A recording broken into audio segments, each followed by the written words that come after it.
So welcome everyone to the Empire Remains shop, and we're very pleased to have you here. It's the first kind of public gathering we're having here after a very nice opening yesterday, and it's great to see some new faces that we haven't seen today, and also new ones that are joining us for the first time. And I'm just going to briefly tell you a bit about this project that was initiated and made by Cooking Sections, which is Niall, Fernandez, Pascual, and myself, which for the past 3 years we have been doing research basically on the food networks that were put in place by the British Empire and kind of how they have evolved throughout the 20th century, and kind of looking at their contemporary legacy. And for this project we have done a few research trips to look kind of at various geographies and what have happened to them in this course. And one of the most, I would say, influential meetings we had was with Annalee Davis, which we met in Barbados 2 years ago. Yeah, and we started a discussion that for us was very, very important and fruitful, and we are extremely happy that this discussion has grown and we have managed to have her here with us and make a very beautiful and important contribution for the project. Daniel is going to introduce now all of the speakers that are here with us today. And in general, I mean, as I said, this is one of the first events, and I think as a format it's very important for us that this place is a place for discussion and a platform for conversation. And before we start, I already really encourage people to contribute to the discussion, because it's it's a gathering of voices and opinions that we hope will kind of start here and through various iterations and public assemblies kind of resonate outwards. So, as you know, today we're gathered here for the Colloquy, which Annalee titled Wild Plants as Active Agents in the Process of Decolonisation. And I'm going to briefly introduce Annalee. Annalee Davis works around issues of post-plantation economies by engaging with the landscape of Barbados, specifically Walkers, where she lives. Working at the intersection of biography and history, she has been making and showing her work regionally and internationally since the early 90s. Annalee founded Fresh Milk, which is where we met, a socially engaged arts platform and micro-artist residency program on a modern dairy farm, which historically operated as a sugarcane plantation in the 1660s. The farm offers a critical context for her practice, engaging with the residue of the Caribbean plantation. In February 2015, she co-founded the independent Tilting Axis Conference, an attempt to bridge the geopolitical gap between Caribbean territories and reconnect them through alternative forms of critical Caribbeanness and visual arts. And maybe we can talk more about it later. She received a BFA from the Maryland Institute College of Art and an MFA from Rutgers University in New Jersey, and is a part-time tutor in the BFA program at Barbados Community College, and was recently appointed as Caribbean Arts Manager for the British Council. Right. Then we have Niall Finneran here, who is a reader in archaeology at the University of Winchester. He obtained his PhD from the University of Cambridge in 1999, and he has been excavating and undertaking archaeological and heritage work at Speightstown, Barbados since 2010. So Dr. Finneran is collaborating with Annalee on heritage educational work at Walker's Dairy as part of a transatlantic interdisciplinary project called Unearthing Voices. Hopefully you'll explain a bit more about it. And this project uses archaeology, heritage studies, social practice, and contemporary art practice to explore the material heritage of Barbados, as well as emerging responses of the community engaging with that heritage. Dr. Finneran and colleagues are adapting ideas current in British heritage practice, a crowdsourced digital heritage database, to trial digital pedagogic strategies like websites, apps, multimedia, enabling Barbadian history teachers in pre-primary and secondary schools in Barbados and the UK to develop cost-effective, sustainable and effective methods for designing and presenting heritage-related curricula. And finally, we have Dr. Janice Cheddie, PhD. Her PhD is a writer and she's a writer and researcher who has published widely on issues of visual culture, difference, and cultural democracy. Janice, Cheddie, and Shaheen Merali were keepers of the Panchayat archive from 2002 to 2015. The archive transferred to Tate Britain Library in 2015. Janice works across academia and public policy, and she was the lead consultant in cultural strategy for the Cultural Strategy Department at the Mayor's Office, Greater London Authority, where she worked on the development and management of the Heritage Task Force. Janice Cheddie is interested in the psychological concept of the uncanny and the notion of being unhomed in relationship to how plants have been transported across the Atlantic and adapted to the Caribbean's tropical environment. That's it. Maybe as a way to start, I think Annalee has prepared something for us here, but I think it's also, as she pours her bush tea service, maybe you can also tell us about kind of the whole situate us in where all of this is happening, because I think the site where we first met, and I think where this whole conversation is drawn around, is a very important point of departure to kind of gather everyone into the conversation as well. Okay, great. Well, I have to say I'm really happy to be part of this and delighted to be able to produce this new work. So I'll share some bush tea. You have to drink it very carefully. So this is a concoction of Circe bush, bay leaf, and blue vervain. So the piece comes out of, it's a response to the British tradition of drinking tea, which I think after water is the second most drunk beverage in the world. And of course in Britain it was sweetened with sugar. So I come from Barbados, which was England's sort of sugar island. And it's where England's involvement in the Caribbean began. And there was this very strong tradition of drinking tea that eventually developed. In the late 1700s, it was referred to by Robert Southey, who was a poet and an abolitionist, as a blood-sweetened beverage. So I'm sort of interested as I work on this place that's currently a farm, but it was formerly a sugar plantation from the 1660s. The sugar industry is coming to an end, so it's really on its last leg. Barbados is an island that had about 500 windmills, and it now has one sugar factory remaining. So a lot of the landscape, I think we've gone from producing 200,000 tons of sugar to now about 10,000 tons of sugar this year.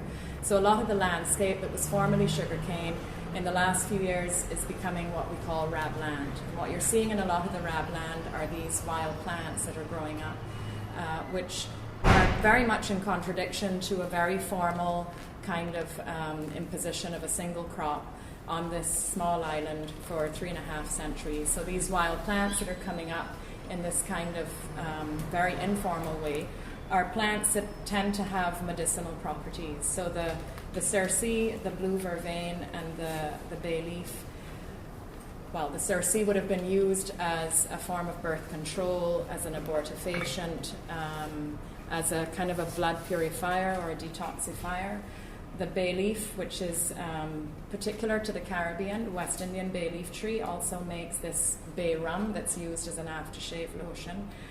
It's treated for skin rashes, and the vervain for insomnia, for respiratory illnesses, also to be used if you've been beaten in a bush bath. So the kind of traditions around the use of these plants, I think that there would be sort of African retention traditions around the use of these plants because they would have been growing in the wild and sort of freely accessible. A lot of the work that I'm doing, well, I should say that the actual tea set is made with local clay from Barbados. It's harvested in the Scotland district on the east coast of the island. So different to these shards that become part of this tea service, which Niall can probably tell you a lot more about them than I can. But some of these shards are from the late 1700s or the early 1800s, which have been suspended in the tea service. And so when I walk through the fields at Walker's, which has been a dairy farm for the last 30 years, where the cows walk, they're kind of unearthing the soil, and there are hundreds and hundreds of these shards that are coming up, as well as these wild plants. So I thought it might be interesting to produce this body of work that speaks back to this very old history with the British Empire in the context of the Empire Remains shop, but also to offer it as this sort of gesture of hospitality, as a way to, as tea was drunk before, as a moment of pause, as a way to engage in conversation, as a way to create community around this kind of this practice. And the work itself also embodies archaeology, this larger project that Niall and I have been working on with some other people, Unearthing Voices, that he's going to speak about. But I think one of the words that I think about a lot when I'm making work is phytoremediation. It's a scientific process that speaks about the capacity that some plants have to absorb toxins through their root structure. And in the Caribbean, as we think about what Derek Walcott refers to as the sigh of history, I'm interested in thinking about the way in which we move beyond a post-plantation economy, a post-colonial space, with this very kind of long history, which some people may refer to that we're living basically on top of a slaughterhouse. So how do we think about transforming the land, transforming relationships, moving forward within the context of that history? So phytoremediation is a kind of an inspirational word that I think of. So in addition to the art practice, there's this platform, Fresh Milk, which is where Alan and Daniel came out. It's a micro-residency program that we run on the farm. And so it kind of goes against the grain of this particular kind of history by offering a nurturing space for young artists and a residential program for local and international artists. So that kind of is inserted into that particular context and offering something different, and it includes a reading room of about 3,000 books. So it becomes a critical space, it's an open platform that many people can engage with, as opposed to being a closed environment, which is what it was historically. When I came a couple of weeks ago, I went into the V&A and I found a dish that looked familiar, and it's this kind of blue, this kind of color that you see in a lot of the porcelain that comes in, and I've been drawing the patterns, and I was surprised to find the complete plate in the V&A. So I don't know if maybe I should hand over to Niall for a bit to speak a little bit about Unearthing Voices and some of the work that we're doing. Yeah, maybe should we start with the material? Yeah. Just to give you some context here, because there's actually what archaeologists do, and it's how we describe our work to the general public, is we deal with other people's rubbish. That's basically what we do. Stuff that gets thrown away and discarded, and archaeology can deal with stuff that is very, very old. It can deal with stuff that's very, very recent. So a lot of the work that I do is in the realms of historical archaeology, post-medieval archaeology, the archaeology of the period after 1500, which is the time when we start to see the archaeology of emergent globalisation. We start to see huge trading links developing. What you've got here effectively is the material that archaeologists study more than any other material, and that's pottery, and there's a reason for it. Pottery has been made by humans for about 11,000 years. Some of the earliest pottery you find in China and Africa very, very early on, and it's relatively late that it arrives in Europe. It's associated with the Neolithic and early farming communities about 6,000 years ago. And humans find that they need pottery. Pottery is good for carrying things around in it. It fulfills a functional purpose, but also, as you can see here, there's decorative, stylistic elements that come in. So where we can take a Ming vase, for example, we can have a Ming vase which its function is to hold flowers, but when you appreciate the commodity and the commodification of a Ming vase and its typology and its decoration, it moves it on to something else. So that's why humans place a lot of different values on pottery. So archaeologists tend to find a lot of pottery, and we tend to do a lot of analysis on pottery. And as we get more into sort of more recent times, we can tie these elements of pottery into very distinct chronologies. So, for example, with the blue on white, archaeologists are very imaginative in their names, yeah? So we've got blue on white here, because it's blue on white, and we can actually tie in the different types of motifs and when they're popular to within decades of the 18th century. But to rewind within the bigger Barbadian context, the piece that we have here, Annalee has mentioned that the clay is sourced from a place called Chalky Mount, which is in Scotland district in Barbados. And before the Europeans ever set foot on Barbados in the 1620s, Barbados was inhabited by Arawak-speaking people who Columbus referred to as the Indians because he thought he'd found the Indies. Of course, we refer to them a whole range of different names, some of which are quite complicated. But they were making pottery there on Barbados too. So there's a story there already, even before the Europeans arrived. And then once we start to get the emergence of the sugar economy and a huge industrialised economy in Barbados from the late 17th century onwards, there's two things that happen. You have initially a population increment of very poor white indentured labourers who come over. They're often political prisoners who come to Barbados, but they tend to be sort of superseded and caught up in events. And what happens then is that Barbados turns into this big industrial sugar economy, as Annalee has mentioned. And in order to service that sugar economy, large numbers of Africans are brought over from a whole range of different areas in Western and Southwestern Africa into the Caribbean, into Latin America, and they bring with them African cultural memes. And what's very interesting is that there is a very, very large category of pottery that one finds on archaeological sites that isn't represented here, and that's what we call low-fired earthenwares. And low-fired earthenwares are the sorts of pots that the slaves were making, using handmade African potting techniques. Okay, so there's a meeting of different minds, there's a meeting of cultures coming on here, and the low-fired earthenwares that are not especially durable because they're not fired to a great degree. And with pottery, the whole idea is the very high-fired stuff like the porcelain tends to be rock hard, but the stuff that's not well fired tends to disintegrate over time. And in archaeological sites in the UK, for example, where it's very wet, pottery disappears after hundreds of years. The pottery actually melts away, but the very hard, sort of durable stuff tends to survive. So you're getting different scales of survival there, which is interesting. But there's the low-fired earthenwares that maintain African handmade potting techniques for hundreds of years. That's another story there. And then there's this stuff, and this is the imported stuff. And we can tie this down very, very accurately. So, for example, what we have here, I suspect some of this stuff is pre-contact, but we'll leave that aside. But there's material here such as the annular ware, for example. This stuff looks like it should belong to the 1950s, doesn't it? But it's not. That's probably 1760, 1770. And you can find that chronological marker all over sites in the New World. You probably find it if you dug in your back garden in London too. It's all indicative of globalisation. This stuff's probably a bit later, it's probably 19th century, but this is all good quality late 18th century, early 19th century pot. And it's all imported. We've got stuff like pearlware here, we've got our transfer pattern, our blue on white, other annular bits over there. This was material that came from the potteries in Staffordshire, and it arrived in the New World, it arrived in Barbados because there was a big mercantile community of people who wanted to pay for this stuff. It showed status to have this stuff. So there's a huge amount of imported pottery. But what's interesting is that this wasn't just owned by the planters and the plantocracy as well. We find this pottery as well within the context of slave life too.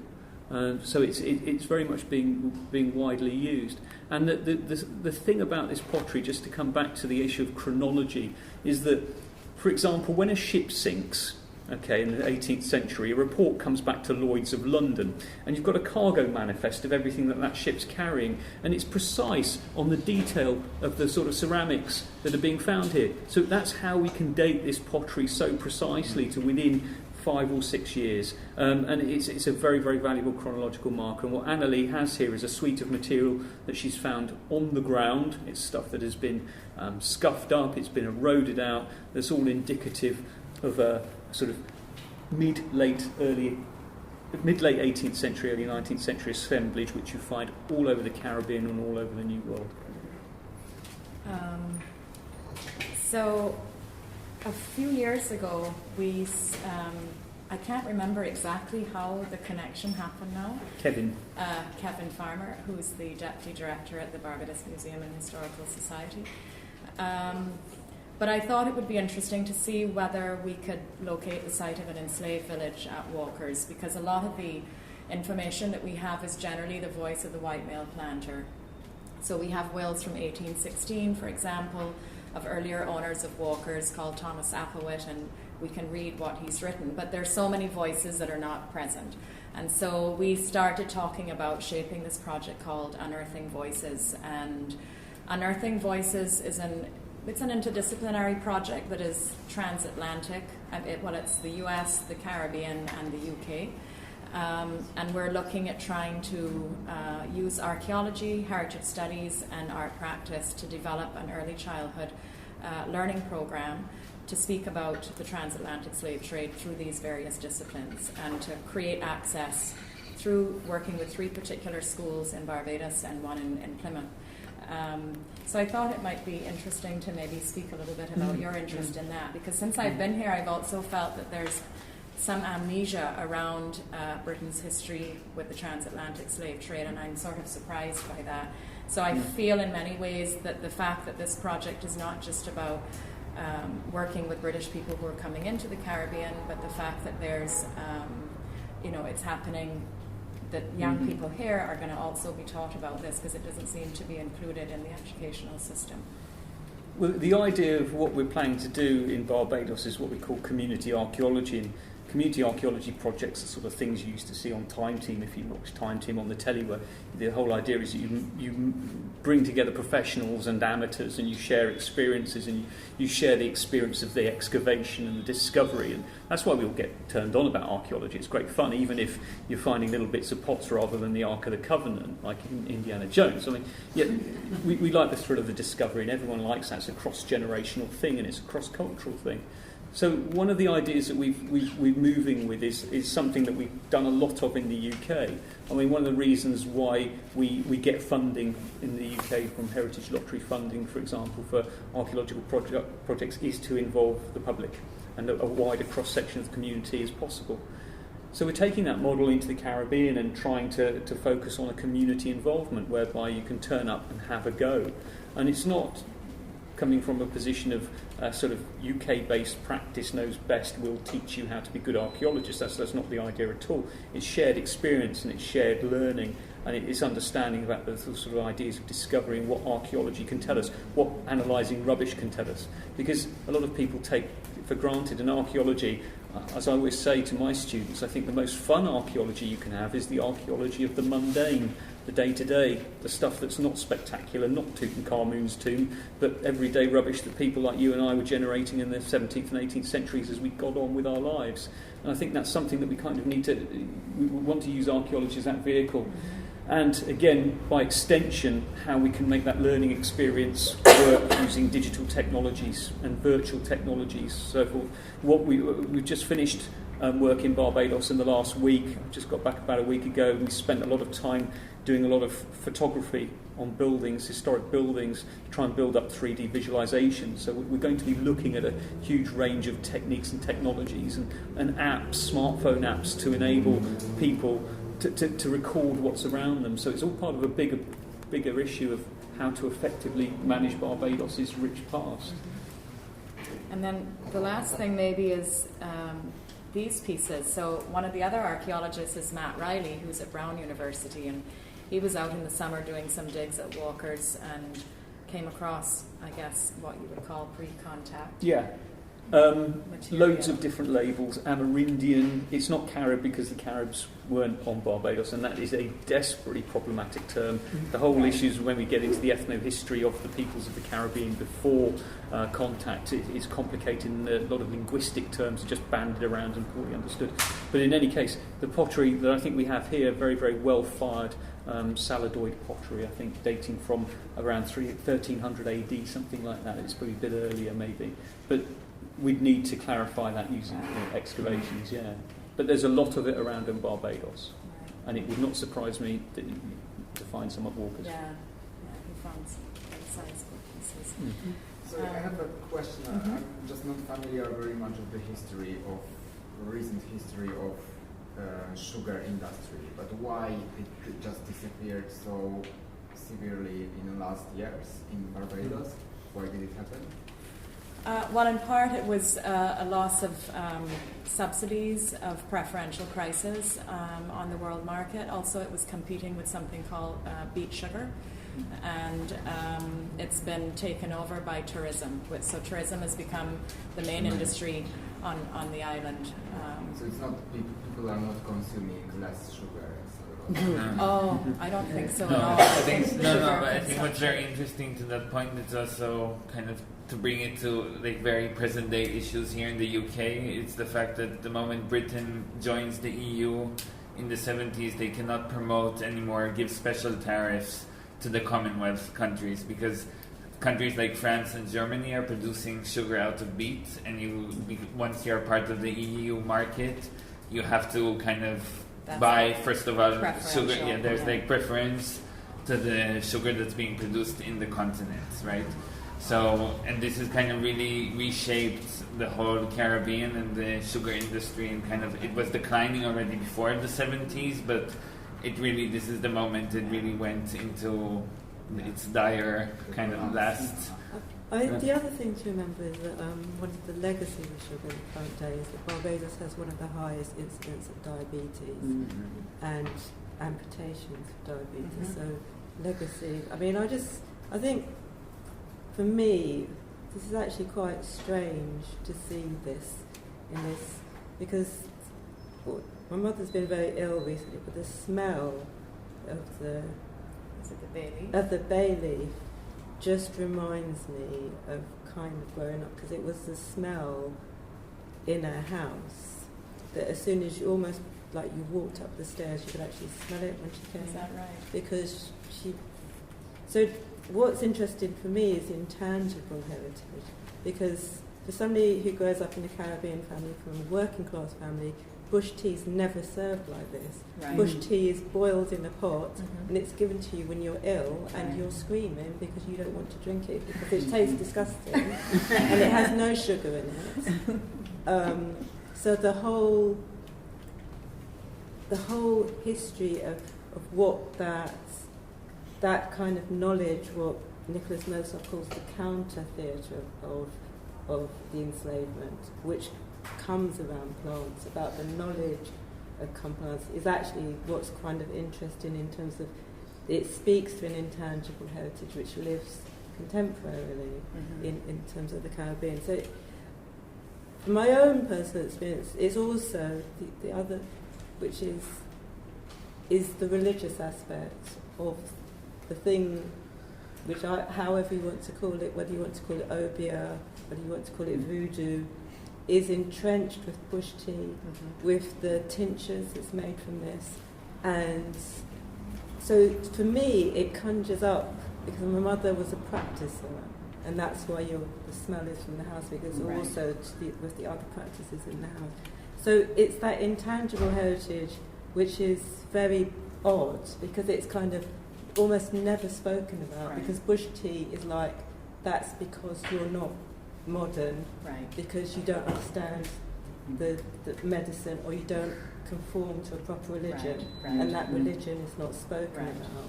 So it's actually, it's very bizarre to see it presented in this kind of English, which is kind of, particularly for people who came post Windrush, that an English tea set is a desirable thing. It's something you save money up to buy.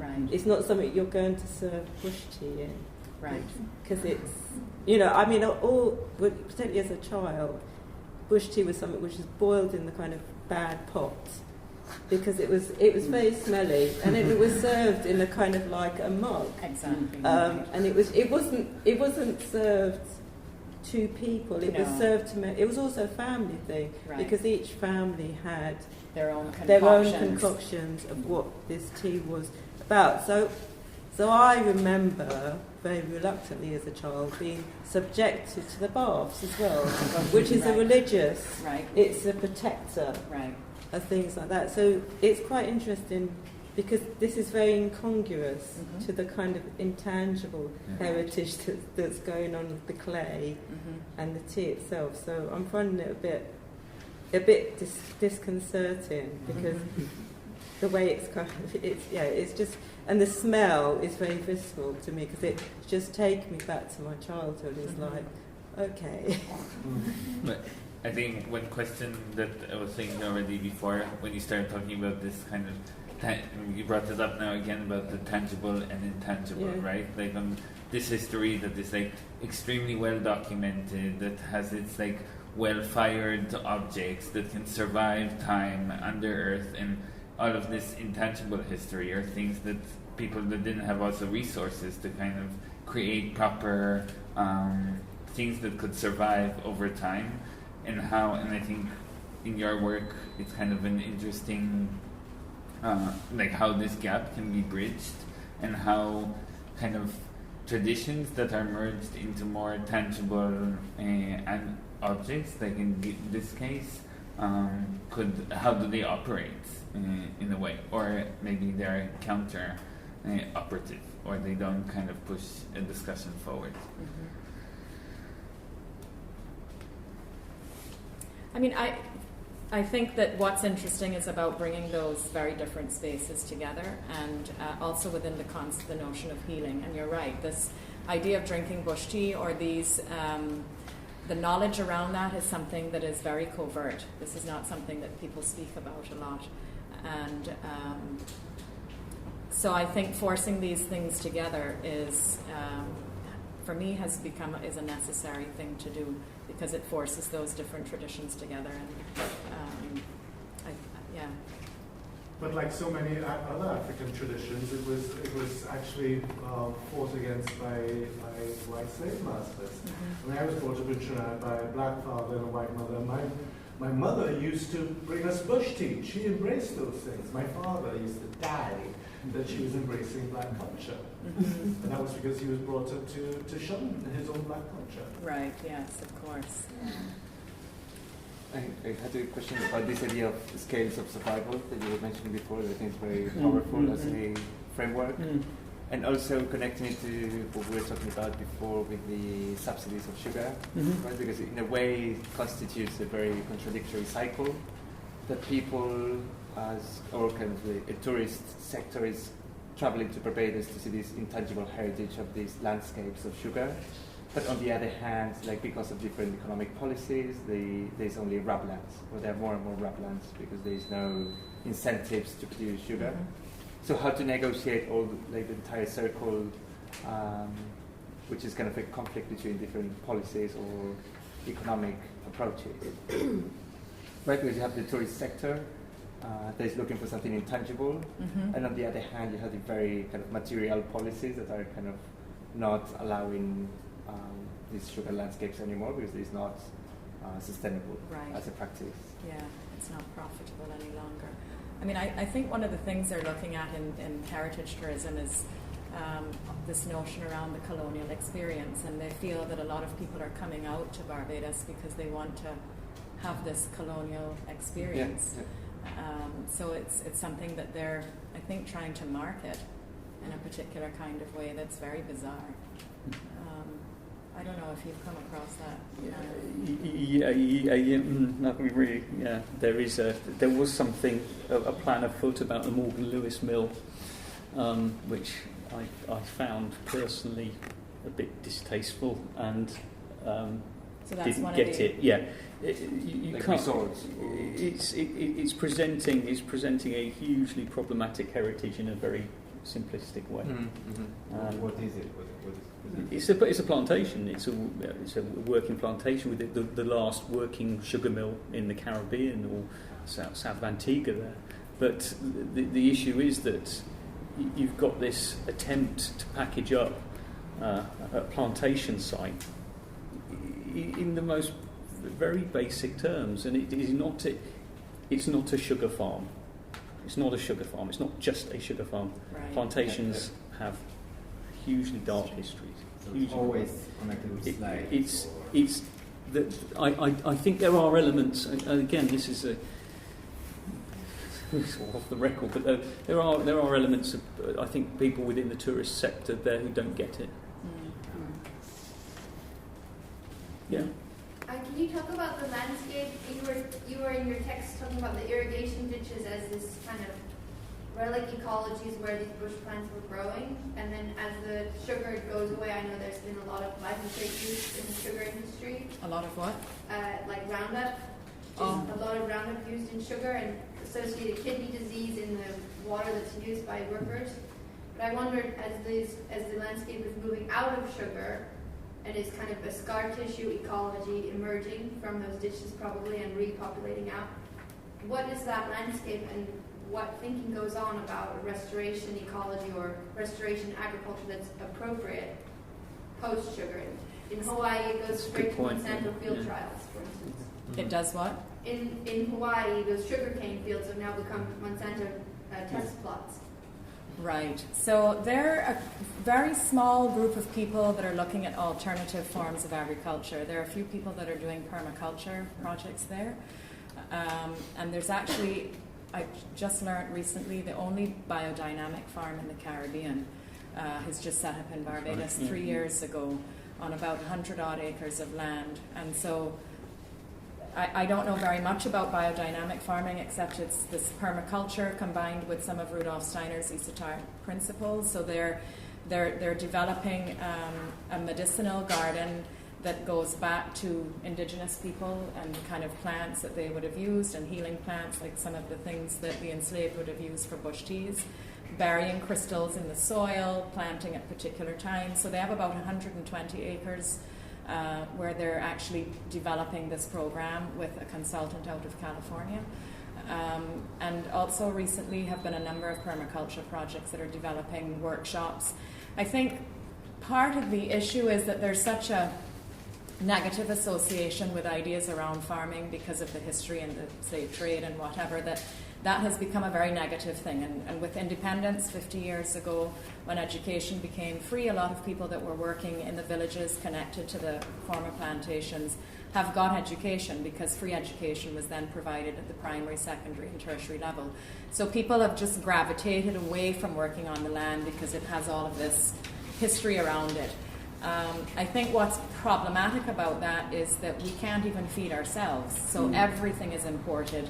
And it's this thing that Walcott speaks about, the sigh of history. You know, how do we move beyond? That's a historic thing, Annalee, because when Barbados was pumping out all this sugar, it couldn't feed itself. So what did they grow? Sorghum, which is an African-derived cereal. So although you find this in many other situations whereby the African-derived crops were regarded as being kitchen complex crops, sharecropping crops, actually the planters were relying on them very, very heavily. Just wasn't acknowledged. Yes. And in fact, I mean, you stretch that into sort of medicine. It's nothing to do specifically with herbal medicine, but 1721 there's an outbreak of smallpox in Massachusetts, and an American planter by the name of Cotton Mather was told by his slave, what you need to do is go and find someone who's got a very mild smallpox infection, take a bit of the pus from their scars and just introduce it onto your body and you'll be fine. And Africans knew about this, a long time before Europeans. So there was a lot of byplay. There was a lot of interrelationships as well. Yeah. I think also another thing, that we have discussed a lot about in Barbados, that Barbados was because of the geological condition there and the fact that the soil is quite thin, right? You couldn't grow many things, and the fact that sugar became so successful there is the fact that it's a grass and it has very, very shallow roots. Yeah. So I think there was never also kind of when speaking about agriculture, there was never a diversity of crops there, right? It was like monoculture from the first day, pretty much. Yeah. A lot of farmers did start introducing some ground provisions in the furrows in between. So they would be growing potatoes, yams, sweet potatoes, onions, carrots, that kind of thing. And I think in the Second World War we were almost feeding ourselves because their ships weren't crossing as they did before. But Yeah, I mean, there are a couple of people that are doing some greenhouse farming and so on, but these are very new things that are happening. Only time will tell, I suppose, to see how that develops more. Somebody else. Go ahead. No, go ahead. Sure. Yeah. I mean, plantations are particularly interesting, aren't they? Because they're sort of equally devastating to the soil as they are to, like, in terms of the context and modes of production in which they're produced. I guess I just had two questions. One was to you. Was when you were collecting the shards, did you have an intuitive sense of which shards or which were remnants of cups used by plantation owners and which were used by slaves? I mean, I imagine slaves' pottery would probably not even be fired. Probably wouldn't have lasted. Is that? No, I didn't. No, I mean, I didn't make those assumptions. I mean, all I know is that the red clay. This would have been a combination of, I guess there were these clay gutters and these clay sugar cones. Initially were made out of wood, but when they ran out of wood, they then found that there was clay in the soil, so they started to make these sugar cones, these that would have a hole in the bottom that you would put the sugar in, and then the molasses would drip out and it would create this muscovado sugar. And then there were clay gutters that would run from the mill into the boiling house. And, well, I guess then they would have used clay to make roof tile, but also crockery and bowls and whatever. But no, I wouldn't say that I would have any assumption about who used what. It's really then working with the archaeologists who've been doing research to show that a lot of these materials have actually been used by both the planter class and the enslaved and the indentured. Slaves did have access to this stuff. There's a very interesting case study of a plantation on Jos van Dyke in the British Virgin Islands, and it's a Quaker by the name of William Lettsome. Now, Quakers weren't meant to own slaves, but he did. He had slaves, and if you look at the archaeological footprint of the Lettsome plantation and compare it to the footprint of a Barbadian or Jamaican intensive plantation, what happens is that the landscapes of surveillance are very obvious in Jamaica. So huge landscapes of control of the slaves. Jamaica, unlike Barbados, for example, is an island where it's easy to run away, become maroons in the cockpit country, for example. There's huge elements of security. Lettsome's plantation on the BVI was different because actually, when Chenoweth went to look at the material culture there, coming from the slave village, it was very clear that they had access to what would have been termed low-end luxuries. So it's possible there's sort of different gradations of slavery going on in the plantations that's reflected in how you find this pottery in certain areas. And that's connected to the terrain, because Jamaica is more hilly, or like, is it also like the proclivity of whatever terrain to be surveilled? Or is it mostly just a social formation? It depends on who the planter is. Right. The Quaker planters who weren't meant to own slaves but did have slaves tended to treat them, we know this from the historical records and it's borne out through the archaeology too, they tended to treat them differently. So my second question was, what else were archaeologists finding in the soil apart from these remnants and cups? Plantation archaeology as a whole in Barbados, and in the Caribbean as a whole, people tend to focus on location of the slave villages for old maps. And in doing so, what archaeologists are looking for are transmissions of African cultural memes. Now, Caribbean archaeologists, or people who work on Caribbean sites who don't have an awareness of just how complex West Africa is, fall into some really big traps. They point at different forms of behaviour represented archaeologically and say, that's an African cultural meme. Or if they want to be even more specific, that's a West African cultural meme. But if you look at the work that Tim Insole, for example, has been doing on West African materiality, you find a huge range of different forms of expression there. So you can't make a very simple sort of crossover. But what archaeologists tend to focus on then is, for example, where human remains have been discovered, the use of subfloor burials within slave villages, which is indicative of patterns that one sees in West Africa as a whole. It's the idea of tying your ancestor to the plot, your house plot, ownership in death. So occasionally human remains are found, but you've got to bear in mind archaeologists have a huge range of ethical guidelines that you need to adhere to when you find human remains, and I'll say that as our caveat here, that when human remains are discovered, there is a very set procedure to go through in order to deal with human remains. And that's something that we're getting very good at doing. I had a question for you, Janice, about this idea of intangible heritage, and how would it be related to like bush tea at large, right? So would like a possible recognition of those healing practices that are pretty much kind of not regarded as something that was a very important part of the everyday life? I mean, I think generally in the Caribbean, bush tea is something everybody encounters, and so I think it operates on two levels, and also, I mean, I can just think of generally it's also significant of the kind of very complex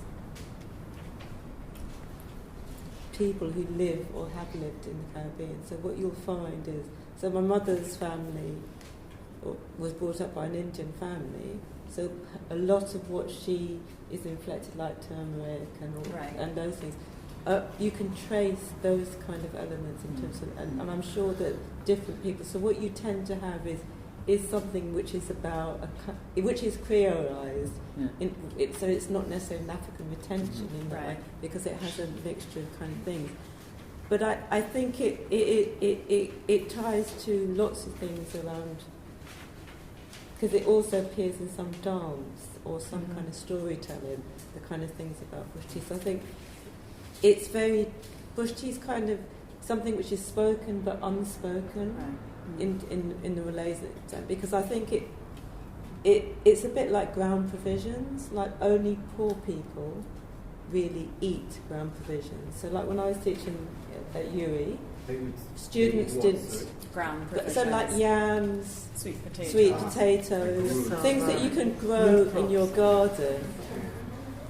So the students at UWI did not see that as proper food, because that was things that their grandparents ate, and it meant that they were poor. And so it wasn't really something that you kind of ate on a regular basis. It's, in terms of, there were other things like rice or other things like that. So there's these kind of things which begin to signify different ways. So there's this relationship very much around bush tea and ground provisions, which is about not being modern in some kind of, so in some ways it speaks to kind of a culture which represents this kind of very complex thing, but then it expresses itself in kind of other ways, through storytelling or through dance or through gifting. I mean, I think what's really interesting, I suppose, is on a visual level, everything in the Caribbean is imported, but it begins also to speak. So the problem of how you construct the Caribbean imagination is really problematic, because there's something which supposedly ties you to the land, which is these visual motifs, either the bush tea or the land itself. But all of that has been reconstructed or constructed out of somebody else's imagination. And so I think it kind of opens up that kind of fracture around what that Caribbeanness can possibly be. Do you know what I mean? And so, like, the idea that there's a kind of authenticity, because it just, everything slips away as soon as you start to unpack it, because it's everything. Because, you know, the bush tea may have come in a boat from somewhere else, and actually wasn't supposed to be there, but then just took off. And so it's very difficult to kind of see. So I think for me is that it's very complex, because if you're thinking about on the level of kind of the visual imagination, it's very difficult to kind of begin to talk about. And I don't think that idea of creolity within the land has really been unpacked. No. And I think that's kind of quite problematic, really, because so much of that notion is about the land and the kind of visual, but then it's as soon as you start to look at it, everything is from somewhere else, or has been transplanted into somewhere else.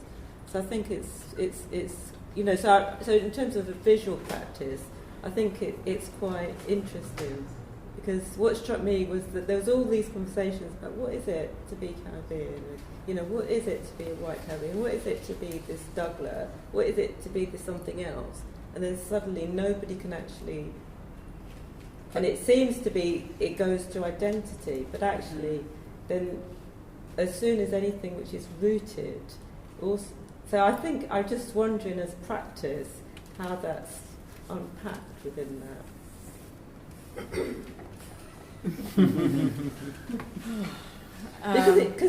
Because the thing about bush tea is that this would have been served to the owners of the land. So when they became ill, they would have had the bush tea, which was cocked up in the kitchens down below. So I'm just. So there's a sense that there's often a sense that things are very clear and separate, which is what you're saying is absolutely not the case, and I think that's part of what creolization is, right? Like Edouard Glissant speaks about how plantation as a closed space created the possibility for this open word Creole, and I think and also this idea of the rhizome, and there's no center and no end, and so it is a complicated kind of space, because we want to think in some ways that we can understand the Caribbean in a very fixed, neat, defined way, like these ledger pages, which is what these objects are sitting on. But it actually doesn't unfold that easily. And I think the archaeologists are showing that as well, which is what some of Matt Riley's work on the east coast of Barbados is talking about. But there's always this idea that there was no mixing between black and white Barbadians hundreds of years ago, but through archaeology we're realizing as they're literally unpacking the earth, they're seeing that there is a whole lot of engagement happening. So it's not as easily defined as we might want to think. And that the bush tea, you made that distinction between the traditional and the modern societies, and bush tea was very much associated with, sort of being old-fashioned and not being contemporary and so on. And in a way that's been turned around. It was also the distinction between, urban and rural. But nowadays, all the bush tea and all those ingredients are taken by a kind of metropolitan elite. Becoming very trendy. And all the people who do yoga and do whatever else use all the bush tea and whatever else. So it has become it's bizarre. It's just so bizarre, because stuff that you grew up as a child, suddenly turmeric suddenly really popular. It's just like exactly. I mean. Moringa leaf or something. And it's like people growing all these things in their back gardens in the city, now, because it's so expensive to buy it in the shops. Yeah. What would have been a bush, what would have been a weed, before in the gullies or whatever, is now expensive to buy. That's kind of what I was going to ask. Can you buy this in London? I have no clue. Could you buy the separate ingredients and make it? I brought this in as contraband, so I have no clue if you can purchase it here. Can you get Cersei bush hair blue? Or I bought it dry. The Cersei bush? Quite a few of the bush tea things really? you can buy dry. Yeah. The Cersei, I don't know, the vervain you can get in London, definitely, and bay leaf I have growing in my garden in London. Yeah. But it's different though, isn't it? The bay leaf. Well, it's a West India. That's what I wanted. It doesn't smell the same. But the bay leaf was also, like you said, when it was a smell that you grew up with. But it was a smell. I grew up in an urban environment, in the capital city of Trinidad, and people sapped themselves with bay leaf to sort of make themselves feel, fresh, and like when they worked well, they kind of sapped their heads to feel better. Yeah. And that was also used outside of a rural environment. There were quite a few things that had fed in about even then. There's something else that's commodified as well, and that's in a number of West African societies, in order to make foul water potable, and this was especially true on slave voyages, where slaves actually brought a lot of the botanical material over with them. There's a number of lovely little stories in Brazil, for example, about the mother who hides rice grains in the children's hair, and they're discovered by the planter. And it's then the sort of agency of the child teaching the plant how to grow rice. But one of the little things that used to be brought over was cola nuts. Now, cola added to the water to make cola make the water taste better and to innovate. Now that label then was appropriated by a company in Atlanta. Not the same ingredients, of course, but it's still the crucial sort of element, the whole idea. So there's a commodification of an African folk remedy. Yeah. I want to ask you a question. I live with a Latin American woman, and she's Peruvian, and we always have these conversations about Latin America and the Caribbean and Latin America and compare and contrast. And she says, well, I'm half indigenous, and the difference between one of the main differences between Latin America and the Caribbean, it says that all our indigenous people they didn't all die, so evidence of their ancient cities, culture, the wars they fought, battles, pottery, so much archaeology is intact, and so archaeologists have been able to find out more about Latin American first people, and they're still alive, they're still very much alive. A lot of indigenous. So is there anything Caribbean. that... There are a lot of people still, I mean, there are a huge amount of them still. If you, for example, Dominica, St. Vincent. But archaeologically speaking, what's going on in the Caribbean in terms of digging? Around indigenous to the sort of prehistory. A lot. Is that something that, because you mentioned that the Arawaks would have used that white clay? Arawak's a language term, so we sort of try and avoid.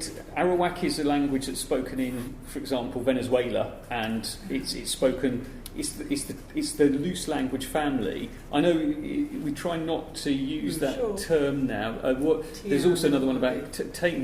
That's another Columbus issue there, where he said that they're the Taino up there, the peaceable people who build ball courts and have nice big pliers up in the Greater Antilles, and then you've got the Caribs down there who eat people. So these two, and the trouble is that all that sort of labelling stuck. But what you do have now, you've got a number of different research priorities. For example, on looking at the early peopling of the Caribbean down in from Trinidad that direction, and also from the Honduras in that direction, looking for stone tools, mainly the really early stuff.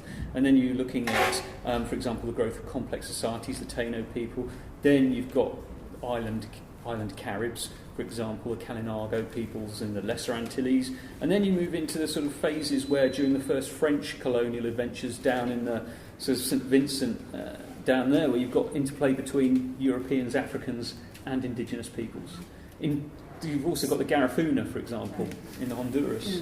Who were... So there is activity in terms of archaeological activity. Massive. People digging up this to that level of antiquity. Yeah, there's a lot. I mean, there's a lot of work done on Barbados by a guy called Peter Druitt, who was a professor of archaeology at UCL, and he did a lot of work on the pre-contact cultures there. The thing with Barbados is that the indigenous peoples in Barbados had long disappeared by the time the Europeans arrived. So there are no indigenous people in Barbados. A number of quote Indians were brought over in the 1630s to help get the sort of plant. But they were imported by the colony from Venezuela. Yeah. So there are no indigenous peoples on Barbados. It's one of the few Caribbean islands where. But why is that? Where they are? Big mystery. It could be anything. It could be ecological. Anything. Ecological issues are big on small islands. It only takes something just to tip the balance. Drought, anything like that, and the entire population is going to move off.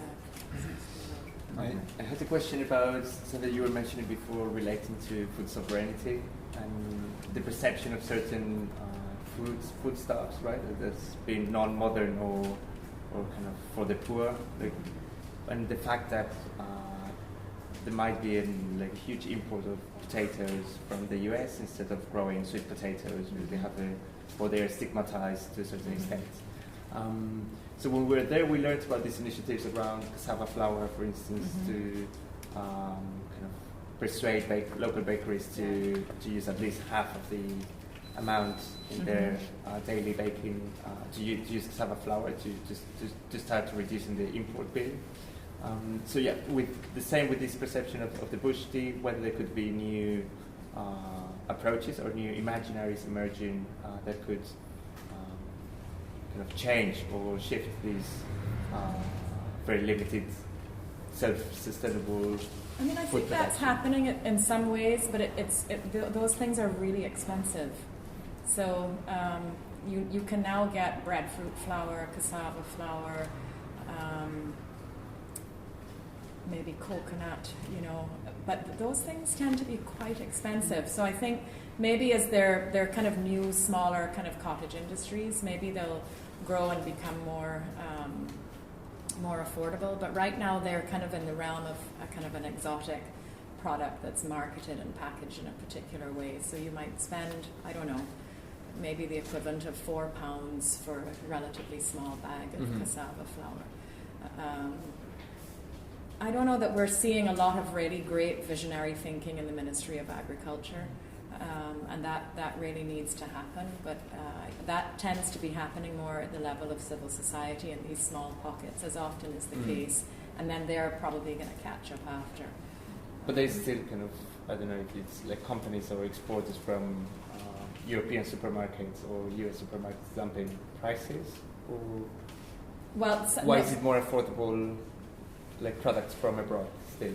Is it a matter of like governmental policies or our agricultural industries have no subsidy, right? So a container of Yo Valley yogurt that you buy in the supermarket here is £1.04, and it's 13 Barbados dollars, which is probably the equivalent now of £4. And then there's a Brazilian woman who's making local yogurt, and it's more expensive than the Yo Valley yogurt. So her yogurt is 15 Barbados dollars, which is about £5 for the same size.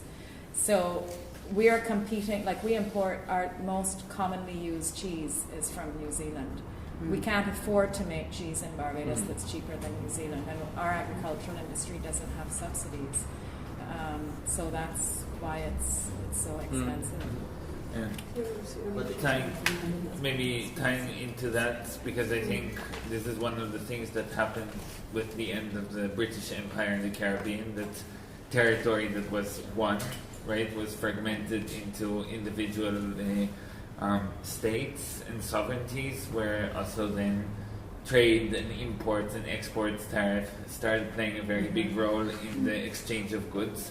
And I think kind of a very interesting thing, and just because I think it's important to put in this context the work of Tilting Axis, where basically an initiative that Annalee has been involving in basically opening up this conversation and this space between arts initiatives all around the Caribbean, which specifically here also in your case and your practice run very closely to food practices. And I think for me it's very interesting also, there's something very, disconnected, but you can also see it as a process, right? Like how something that was a sugar plantation transformed into a dairy farm and now is slowly populated by an art initiative, right? And it's kind of, in many ways you can see processes that are happening all over the world that we are very, accustomed to here in Europe, how kind of art is again used as a regeneration tool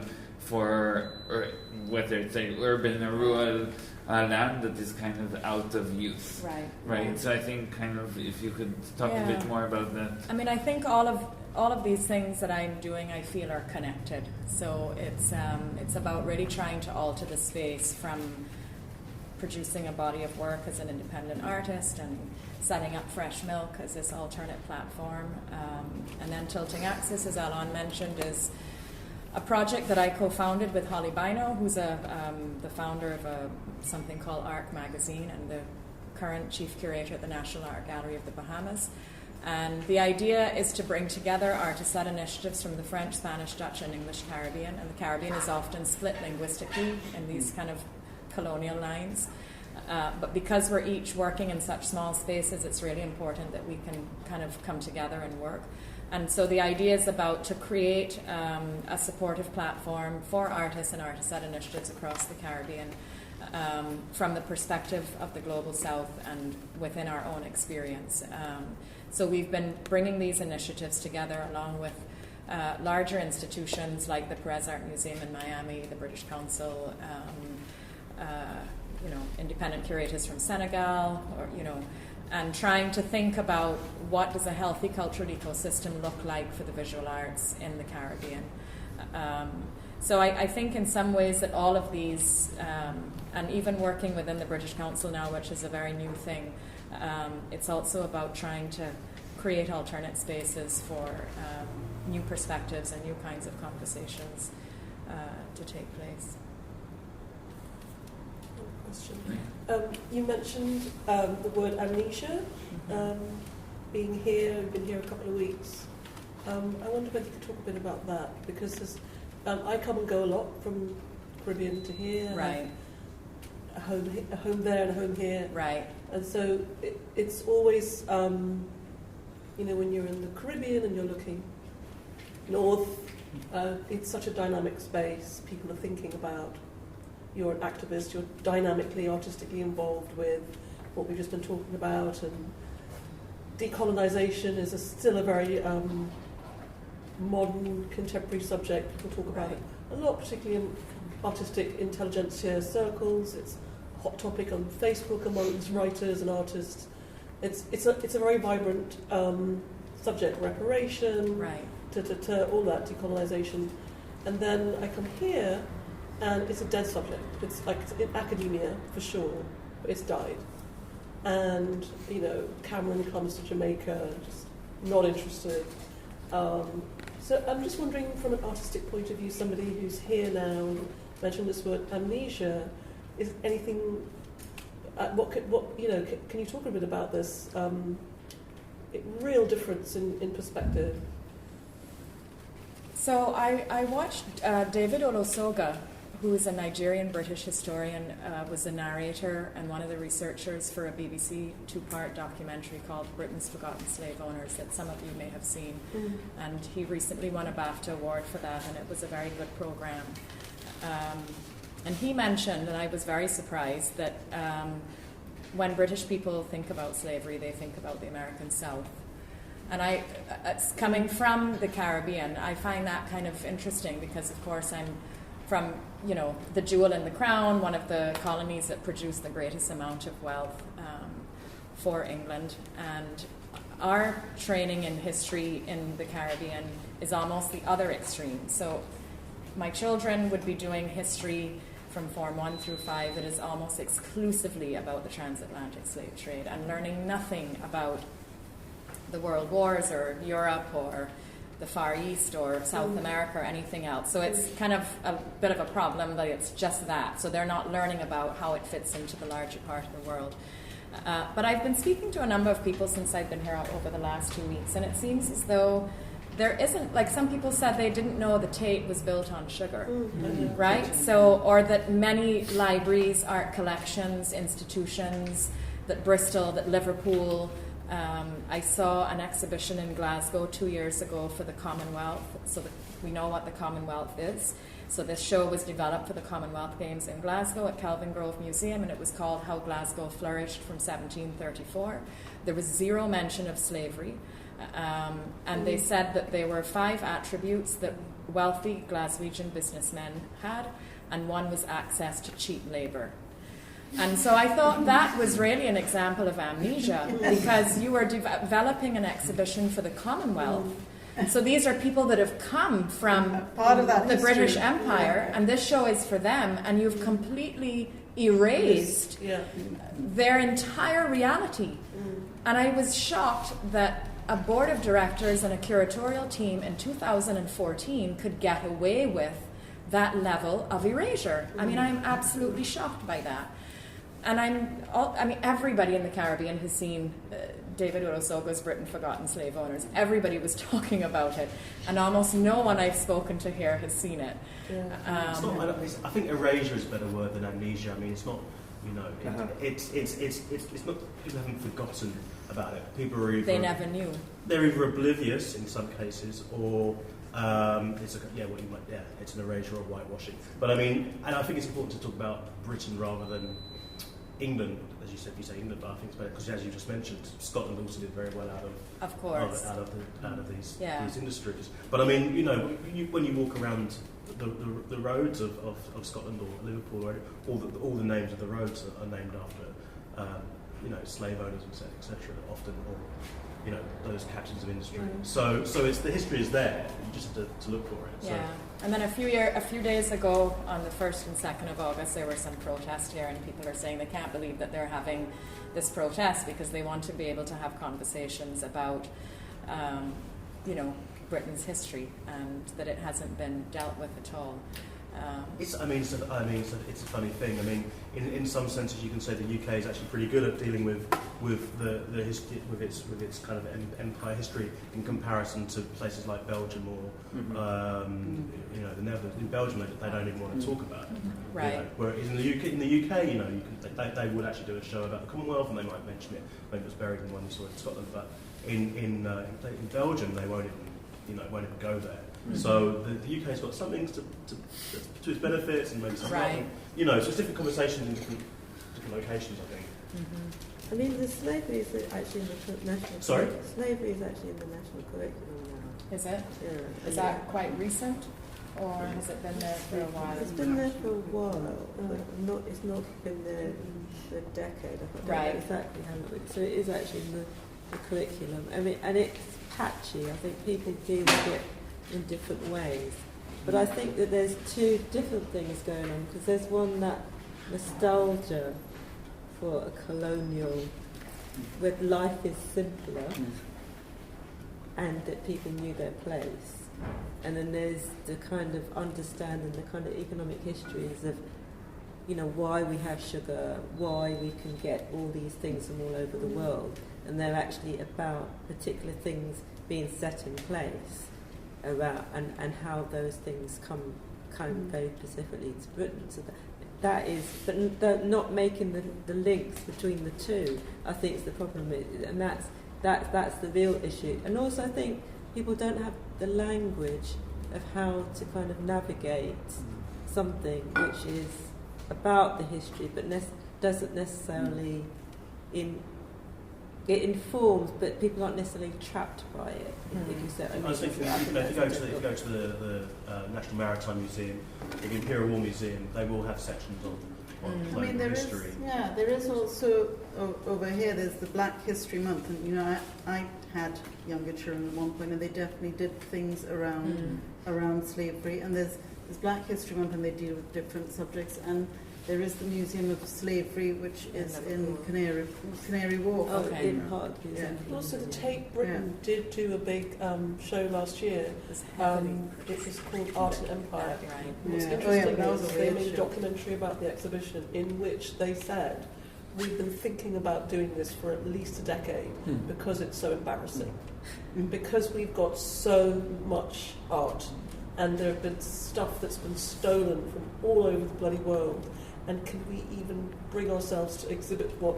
And they did. And they did. It wasn't a big exhibition, but they had enormous oil paintings and pieces of blocks of, statues that had come from India and Africa that literally had been stolen, taken, and portraits of.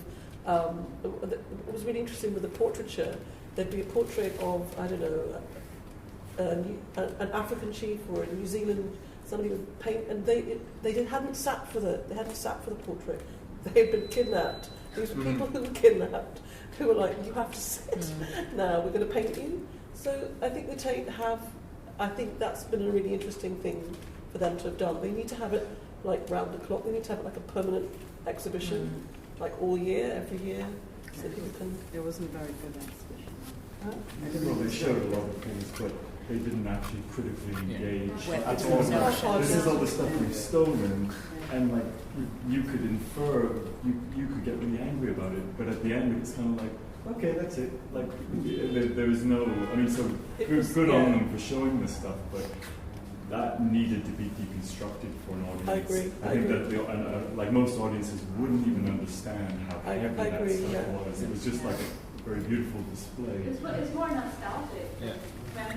Yeah, it's like you lift your belly, you lift your shirt to show this like cute scar from the 18th and 19th century. And you had your appendix out, but actually like your leg is being cut off. The sugarcane industry in Brazil is dropping people with kidney disease. Like 30% of their workforce is getting kidney disease. That's the thing that I want. Why? from Roundup that they spray. Glycophosphate. Yeah. So it's like we're showing off our cute old scar and our charming, but meanwhile another leg is bleeding where the slavery is happening now. Mm-hmm. Yeah. For the same cheap fucking food. Mm-hmm. Okay. So thank you very much, everyone. Someone's So it's just very arrived. Very late. But Annalee is still here tomorrow and next week, and she'll be doing tea services downstairs at the shop front. So if anyone is still interested to continue conversation and actually taste a cup of tea, we're sorry we cannot offer it to everyone today, but we didn't have enough cups. So there's Janice still will opportunity tomorrow and on Tuesday The shop next window. week, to come, and you can just sign up on our website. It's very quick and easy. We found it really hard to find this place. We went into the cafe. So it's split between the ground floor with the 2 windows and up here. Yeah. We need a bigger sign. Yeah. Thank you so much for coming, everybody. Yeah.